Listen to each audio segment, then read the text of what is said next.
Essa aqui é uma tradição de meu defunto abuelo e ela queda em família e essa aqui é que ele vira de 62 anos que luz está agora sendo. Nós temos uma temporada roupa cortico para preparar ele, exatamente em 2 semanas nós set up. Seguro com a ajuda de tremendo dois amigos, Yolanda e Edward Maduro, mais danke para tremenda cooperação. E bem, desde me tem invitando full pueblo de Aruba para você passar e desfrutar. Dia 1 de dezembro, é luz na lotei para viaje mais Bria Santa Cruz. Aí que na casta hora dedicamos muito não. Me defunto ele tá algo que nós tá tour aia é hot chocolate evenings que nanan rondona de luz. Nós desejamos para o pueblo de Aruba muito não para você por bini, conhecer a casa, ajudar-nos a acender a luz. E desfrutar. Também tem dinner jam, também tem s'mores, hot chocolate, arts and craft, nós também tem wega, hobby, alegria e também tem uma noite espetacular.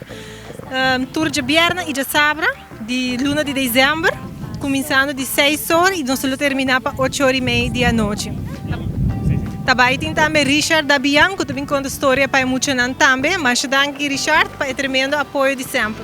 Para dia tour de sábado, começo de luna está sold out acaba e fecha não que tinha available ainda tá dia 5 e dia 6 de dezembro.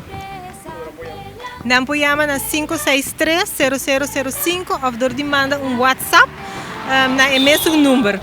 Se a tradição que nós começa a roupa aí estão atrás, tiki ela vira grande, com aí não é nieto não e a bisnieto não está desfrutando de casa de meu defunto abuelo.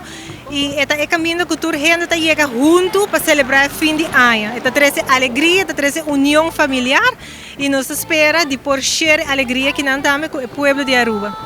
A nossa família Alberts, meu abuelo, seu nome é Seferino Alberts, me conheci como Poi Alberts. O povo de Aruba você cordialmente invita para desfrutar desde 1 de janeiro em adelante, 1 de dezembro em adelante e lo manter sentito dia 8 de janeiro, que é a fecha que nós paga a luz sur ano e desfrutar dia de festa. Também um tempo para a família e hobby gosto familiar. Sorpresa.